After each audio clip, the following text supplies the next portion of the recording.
Hello, hello, welcome. Did I Hello. miss the dress code? Yeah. Yes, you did. Have you noticed? I've got the blue polka dots, but I didn't get the memo with the rest of it for this session. So excuse the yellow skirt, but we shall continue. We can still be friends. Sebastien, for those people who've never heard of ClimateSeed before, can you maybe give us a little bit of background about the work that you do? No, I can't. Oh, okay. Well, that was the end of that. I'm going to do that, yeah. So ClimateSeed is a French company that combines people and technology to help the clients in their journey to decarbonization.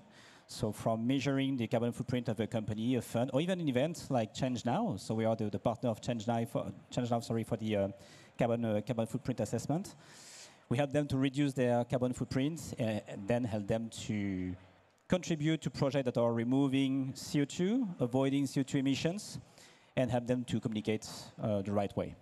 Oh, fantastic. So it's all the things to do with how you measure the impact you're having, different initiatives that they can do to reduce their footprint, but also being able to report back. So that kind of full circle. Exactly. And Elena, at Earth Plus, what's the work that you're doing? So at Earth Plus, we are doing something that was thought to be impossible just a few months ago. We figured out a way to clean soils from forever chemicals with nature, remove a lot of CO2 in the process, and lock this CO2 into circular construction materials. Think of it as indeed the largest soil and CO2 cleanup in history with nature, kind of like the next ocean cleanup. We're also working with companies and cities to reduce their emissions in a very creative way. We work on unmanaged lands, on industry lands. We plant there as well, remove CO2 on massive scale in places they even haven't thought of, and then we again lock it into carbon removal projects.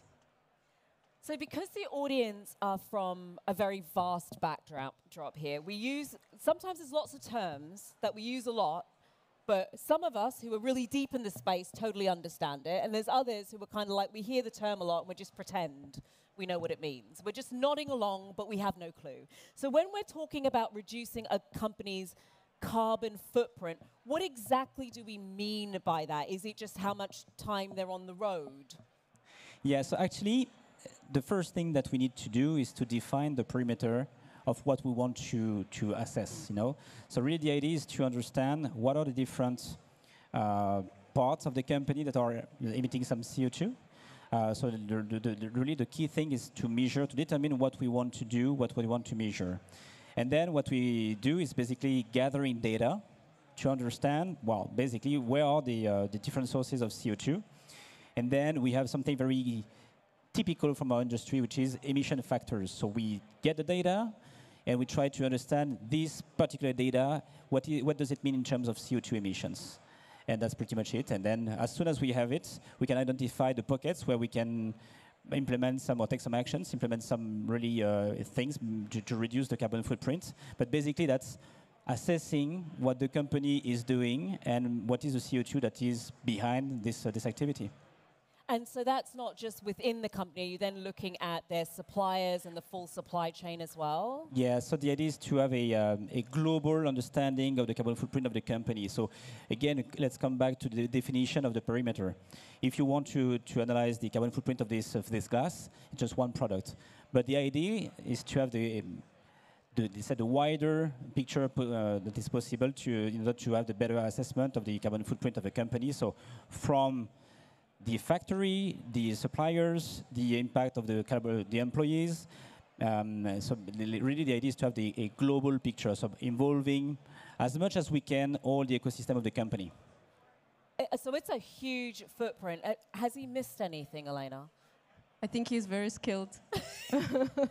But I would say it is a huge footprint.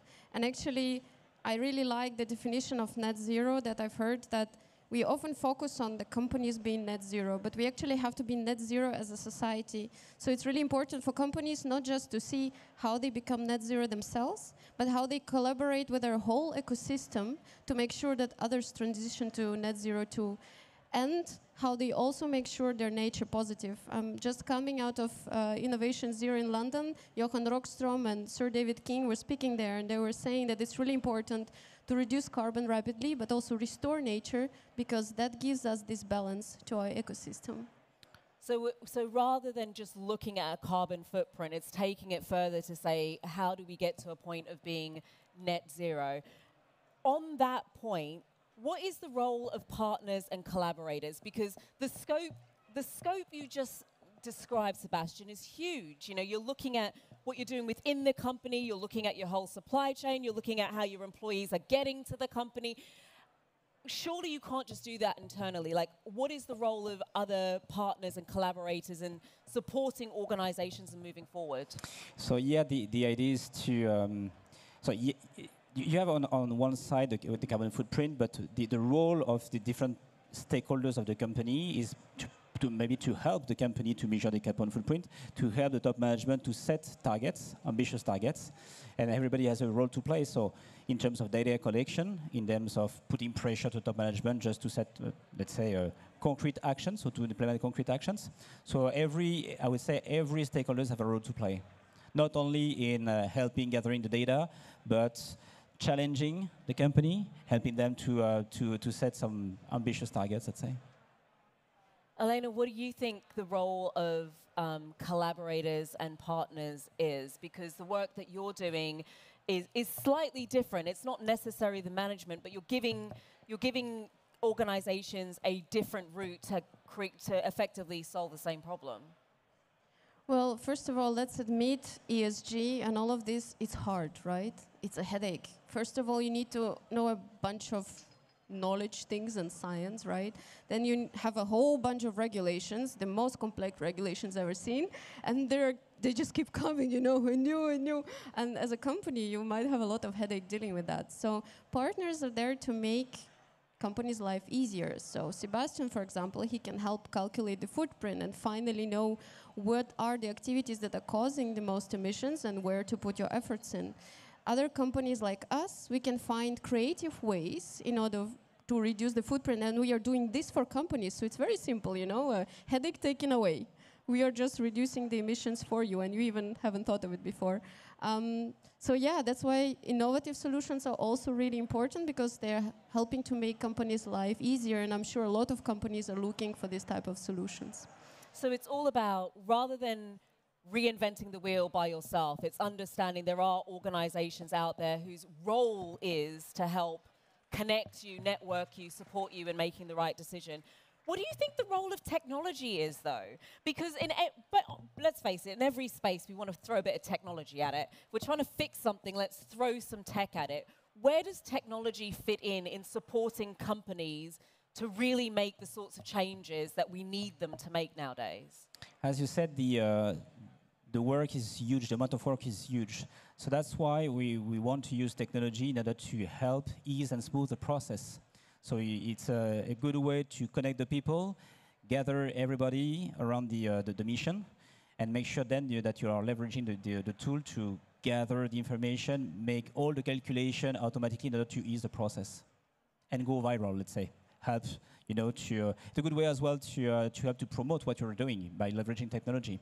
You can, you know, spread, let's say, the word on what you're doing easily across the organization and all the ecosystem, suppliers, clients, investors as well. So that reporting piece, if you're using the right sort of technology, becomes a gazillion times easier. That's a real number, by the way, gazillion. Elena, from your perspective, are you utilizing technology? Do you think it has a role in supporting companies, or is it just something nice? So yes, we are using technology. In fact, we are building our impact dashboard together with Quest Studio, and we want to showcase our work transparently. We want to show where we are cleaning soils, where we are removing CO2, what were the concentrations of pollutants before and after, how much CO2 removed, how much products and jobs for local circular economy we created. So I think transparency is key, and that's where technology is there. Also in terms of carbon reduction and carbon removals, to avoid, you know, those phantom credits and all the scandals, we need investments going into nature restoration, and that's why we need transparency of the technology there. But it's an enabler, right? We sometimes think technology will solve everything. We think engineering will solve everything, but let's face it, WWF just pushed a report that in the last 10 years, nature removed 53% of our extra greenhouse gas emissions. Nature did that. So while we have to have technology to enable transparency, we also really, really, really need to restore nature, because that's our best ally and it has a lot of solutions. So technology, when used well, especially in the area of transparency, is really helpful. We speak a lot, and we mentioned it earlier, about how difficult it can be when we're looking at carbon footprints to measure and to have impacts, because it's so broad. Where do companies even start? So there might be people in the room here who are like, this sounds like a brilliant idea. I've been on it for ages. Where do I start? Where do I start? First thing is to come to our booth, and we help them to measure the carbon footprint as ClimateSeed, better called ClimateSeed.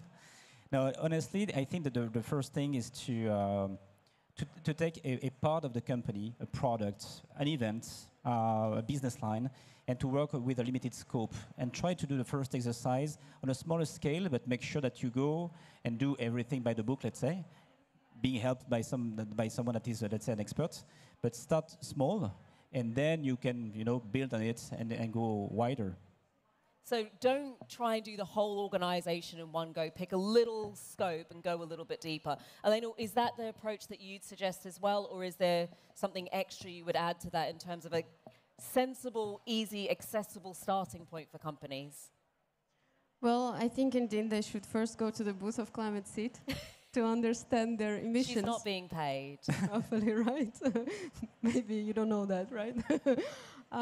So first you need to understand where the emissions are coming from, and first also what these emissions represent, right? Because we are talking a lot about tons of CO2, but what is even a ton of CO2? It's 6,000 kilometers driven in a diesel car. But as a company, you need to understand where the emissions are coming from in order to be able to take action, because then you can focus your action on those things that will bring the most results. And afterwards, after you've come to Sebastien, you come to us, and we do extra magic for you that removes additional emissions as well.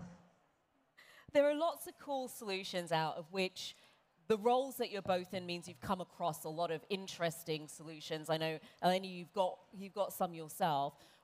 Can you give us some examples of how companies are actually driving change and reducing their CO2 emissions? I mean, we talk a lot about the problems and the challenges, but where are you seeing success? What are people doing that's working super well? So actually, let's take, for example, ChangeNOW. So they started to work with us in order to understand the footprint of the event, and then work year after year on a plan to reduce the emissions. So try to build an ecosystem to help them reducing the impact of this beautiful event. And actually, I think that's the key thing, is to make sure that you have the right partners to help you achieve what you want to do, and take time. For sure, it takes time. So to understand that you will need time year after year to implement what you want to implement and have a better footprint. So I think ChangeNOW is the right example. They are assessing their footprints each and every year, try to improve what they are doing, and that's it. And I like that you say it's not all at once. You can see this as a multi-stage, multi-year project. Assessment might take a year to kind of understand where you are right now, and then it's just chipping away to find different things that you can do to improve. Yes, and it's super important as well to build trust with the participants, with the audience, with the clients, investors, because you show each and every year that you're improving what you're doing, and it's really important. Elena, what examples have you seen of where companies have been really successful at driving change? So I will give two. First one is MasterCard. I spent 11 years there, fantastic company. They did calculate their carbon footprint, set the goals and everything else, but then they indeed went beyond to see how they can work together with their whole ecosystem, because they are at the heart of e-commerce. How can they work with all of their partners to enable this transition? So they have a lot of projects like Priceless Planet with tree planting and all kinds of other projects that enable partners to reduce their footprint too. And the second one is Cordel Group. So it's a group of construction companies, 170 companies, and they are really passionate about building a CO2 neutral future. They are our first partner and supporter. They truly believed in our idea, and they are implementing our products within their industry as well. And they are innovating on a lot of fronts in terms of, of that.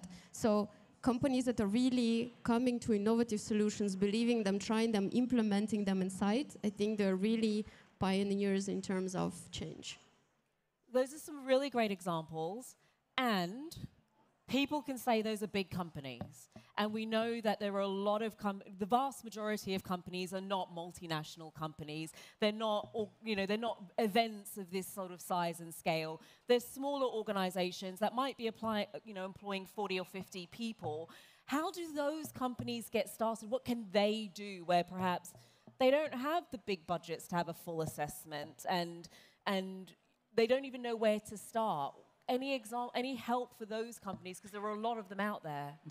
The first thing is that even a small company is working for big corporates that might want to assess their carbon footprint. So their clients may want to have an understanding of the carbon impact of their products. They may have some investors that want to have an understanding of the carbon footprint as well, and even employees that want to see their company engage in the fight against climate change. So they have to do something, even if it's a small company.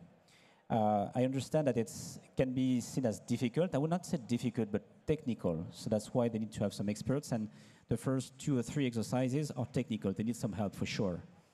But let's take it as an engagement initiative. It will involve employees, suppliers, maybe clients. So it's a good way to engage and to promote sustainability within the company.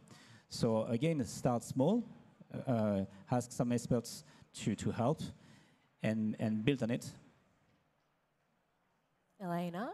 You're looking at me. I am. So I think as small companies or even as individuals, sometimes we think we don't matter much and that what we do will not bring a lot of impact. But that's not true, because every big societal change started with a small group of people. And in fact, there is a study on the societal tipping points as well, that we need just 10% of very dedicated minority to turn the whole society around. Small companies, they are 90% of companies worldwide. They impact lives of 2 billion of people. So for them, it's as important to work on climate as for any big company as well. And I feel like sustainability is such a great area for collaboration. Finally, we are putting aside competition, us against them, we are trying to work together to solve one common challenge. And there are a lot of partners out there that help small companies do that too. Maybe it's not a full-scale investigation like they do for big companies, but there are definitely solutions that just do quick assessments and already help to start making those steps. And what are you excited about for organizations? So as you're talking and saying this is about collaboration and it's about working together, are there some ways that people can start collaborating and working together now? Companies are made of individuals. Are there some really tangible examples that you can say to people in the room today, this is what you can go out and start doing immediately? You want to think about your answer? I was before, during the day, at the meetup of Ellen MacArthur Foundation, and I thought they had really practical, tangible way of doing that. So they split everyone in groups, so a business, a startup, an enabler, and somebody else, I don't remember. And we all had to go in groups where all 4 were present. And then after a pitch of a startup, everyone had to discuss how they can support this startup and also how they can support circular economy.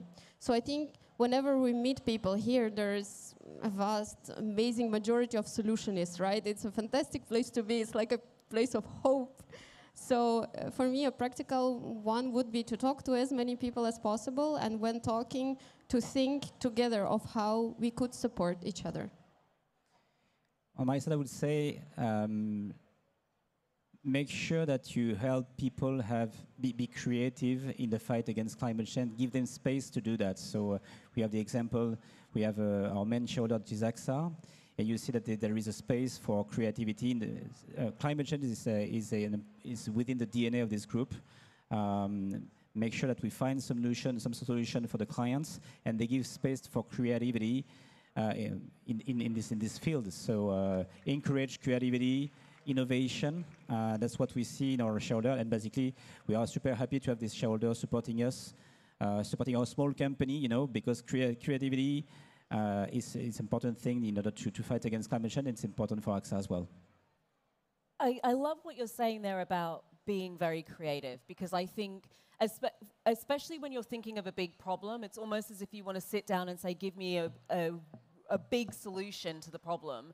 But often we forget that within our communities, there are a lot of people with ideas. Should we just create space for some of those ideas to come to the surface? Space, money as well, in order to go ahead in the because having ideas is good, but implement the ideas, it's harder, more difficult, but more important, I'd say. So we need time, energy, money for innovation. Speaking about money, when we think about doing something different, I'm going to ask the question, we can sit and say it's really important that companies get behind making changes for the planet, and companies are commercial entities. Is doing good for the planet also commercially good for business?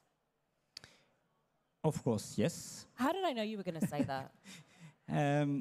So actually, we are talking about sustainability. So, and behind sustainability, you have the fact that you make money for a long time. So if you are defending, protecting your planet, basically it's an insurance for being sure that you will be doing some business for a long time. So that's first thing. Then, as you said, the amount of work is huge. So there is a lot of people that are in need of help. That's why we are here, actually. So yeah, I really think that you can do business, you can earn money decently by helping the world. We are seeing a shift nowadays as well to buyers being more interested in the initiatives of companies. Are you seeing that in the work that you're doing, Elena? That organizations that are truly doing well, that individuals are now more looking to see what are companies doing? So definitely yes, but a very interesting research, it was shared, I believe, by Lidl in Belgium. They did the research and they wanted to see if sustainability is a primary driver of consumers. Now what they realized is it is not. Consumers are looking into the quality of the product. Like, for example, if you would buy Apple AirPods, right? You are going for the quality and the brand and everything else. And then if Apple says, oh, but they're also sustainable, then you're like, I'm your most loyal customer. So in terms of that, customers are still looking for great products. Sustainability is a nice loyalty component to it. And in a world where people will move from one company to the other very quickly, it's an avenue for building brand loyalty. So, yeah. Go ahead.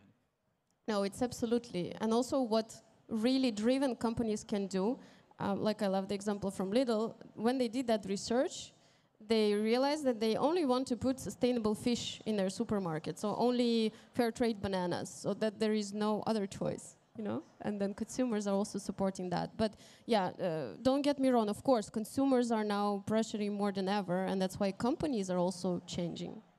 If I may add, look at the evolution of regulation. There is always more and more regulation around sustainability. Why are there so many regulations being implemented today? Because there is a pressure from political. And why the political are pressuring for more regulation? Because the private society is pressuring the political. So that's everything is coming from I would say the bottom. It's not the right word, but from the people. I actually want to add on that because I think that was fantastic.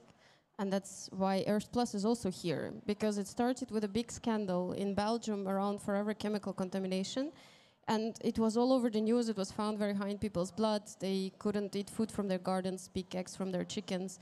They didn't allow kids to play outside. It was all over the news, all over the TV. And that's why, that's why there was this pilot in Belgium to start cleaning that up. That's why the government is now creating funds to do that, is looking into that and looking into helping companies change as well to clean up that pollution and to avoid it in the future. So absolutely, the pressure does come from people. And with people driving and an opportunity there for organizations as well, not just to do the right thing, but also to benefit from doing the right thing, what would be, just as we wrap up, what would be your call to action for people listening today? What do they do as a result of this so that we make companies, we have more companies doing good all the time? It's just part of how companies do business. If you have an idea that basically is changing your company and to be more in line with to more be engaged, let's say, in the fight against climate change, sit in the front of the door of a manager and insist to implement this idea. That's basically what I did when I was working in the bank for ClimateSeed. I'm super happy today because I pressured for 2 years to have ClimateSeed live, and I think that everybody should do that in a company. That's my so every individual in a company, if you've got an idea, don't sit on it. Don't sit on it. Anything to add, Elena? What would be your call to action for people? So I absolutely agree. I did the same at MasterCard. I went to management with all kinds of great ideas and I just started working on them. Every job can be a sustainability job. If you want to make impact, just go into it. There is a bunch of opportunities within the company and outside of the company. And for companies, sometimes they think that, oh, regulation, compliance, this is all a mess. I just want to comply and sleep well. Well, for companies, it's a shift of perspective of looking at that as an opportunity that you don't want to miss out. We are moving into a better future. We are moving into a cleaner future where we are healthier, we're happier, we work less, you know? So for companies, it's important to consider this not as a headache, but as opportunity. And then that shift of perspective really makes them look into a new business case for a better society. Fantastic. I'm afraid we're out of time. I'd love to be able to talk to both of you for a lot longer. Sebastien and Elena. Thank you. Thank you very much.